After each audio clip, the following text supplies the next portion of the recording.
here. Just want to walk you through the brand new hole command inside of Autodesk Inventor 2019. And the first thing you're going to notice is that the hole command isn't in a dialog box anymore. It's in what we call a panel. And you probably remember that the measure command looks like this, iLogic, even the browser looks like this now. And there's some really cool benefits that happen here. Number one, it kind of sits on top of your user interface, or it did previously when it was a dialog box. But what I can do, if you watch when I drag this, if I'm above the browser, you see the blue line, or if I'm on the browser, I can have this in a few different areas. If I put it above, obviously I'm going to have my hole command above the browser. So if I shut the hole command off and I reissue it, it remembers where the hole command was. I can also take that hole command and let's say I want to put it beside the browser. So now I can switch back and forth between the browser and the hole command. It remembers where it was stored last, and I can even take that and we'll pull that back out, and I'm going to put it above my browser. I kind of like that location. So obviously, like we've always used the hole command if you have an existing sketch. So I have a sketch here that's visible. I got 16 different centers. I'm going to issue the hole command. Inside of the hole command, it picks up those centers. I'm going to go to a simple hole with a counter bore that goes all the way through. I'm going to add a few different dimensions here. And this one is going to be 9/16.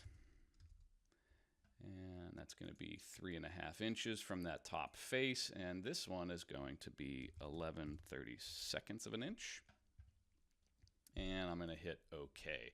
So obviously issues the hole just the way you would expect it to, working with a sketch. But the other thing that it does that's really cool is when you issue the hole command and you don't have an existing sketch, and I'm just going to pick on a face, and we'll start out right here. I'm going to pick a face. And just like we could before, I can dimension from this edge. We're going to say that that's 20 millimeters, 20 millimeters, and we'll add another one over here, another 20 millimeters, and another 20 millimeters. And I want this to be just a regular hole, and I want this to have a specific depth, and I want this to be a flat bottom. And when I finish it up, I'm going to hit OK. And there's my hole command. But the really cool thing is inside of that hole command now, there is a sketch that was created as I was generating those holes and laying out those dimensions. So really cool. If I come in here and I edit this feature, you'll see in the hole dialog box, hole panel, there's the hole information. So maybe I do want to switch this to have some type of angle, but I can also go right to the sketch and change the sketch information at the same time. So if I want to relocate these, I don't have to edit the sketch and the holes separately. I can now edit those all in one, and I'm going to hit OK. Those have obviously updated. So really great way to switch back and forth. Another thing that I really like about the hole command is the new presets. So what I'm going to do actually is I'm going to edit an existing hole because I want to steal all the information about this particular hole and reuse it. So I'm going to edit that hole. And inside of the dialog box, I keep saying dialog box, inside of the panel, it's going to take me a few. Inside of the panel, I have no presets, but what I want to do is I want to create a new preset, and you can see it picks up all of that information from this one. I'm going to hit that checkbox to accept it. So now I've basically captured all the information for this particular hole, and I'm just going to escape out of this, and I'm going to add a few new holes on this cutout over here. So I will issue the hole command, and I'm going to mix and match between concentric and linear placement. So I'm going to pick this face, concentric reference, this face, concentric reference, this face. I'm going to dimension from this edge. We're going to come down 15 millimeters. We're going to come over from this edge 65 millimeters. And before I finish the command, I'm going to pull down on my presets. I'm going to choose that preset. It's going to grab all of that information about that hole and generate it for me. And you can also create your own presets rather than stealing them. It's obviously easier to just snag them from another hole. But let's say you want to create a new preset.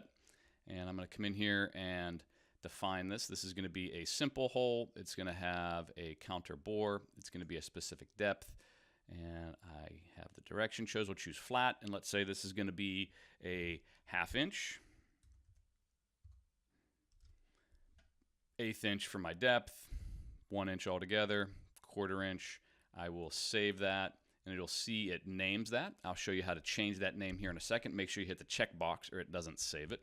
And now, even if I exit that hole command, I come right back in, you'll see that whenever I want to place that particular hole, it shows up as an available, not 0.25, 25. And we'll do this one as well.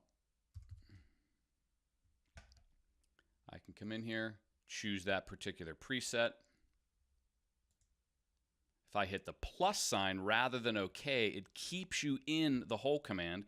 So I can issue that one. By default, it's going to actually grab the previous. Unless you actually selected that particular preset, I can switch this to a different one. And you can see how you can very easily switch from one preset to another. Now, the interesting thing about the presets is you can rename them. So if you hit this little preset settings button, I can come in here, I can save a current one, I can rename a current one, and I can delete a current one. So let's say you don't want them because you don't use that style anymore, or you want to change the name so it's a little bit easier to understand. You can adjust the order that they show up in. So it could be recent, date created, alphanumeric, you name it. So really, really great functionality inside of the new hole command. And if you have any questions, just make sure you reach out and we'll be happy to help you. Thanks, everybody. Have a great day.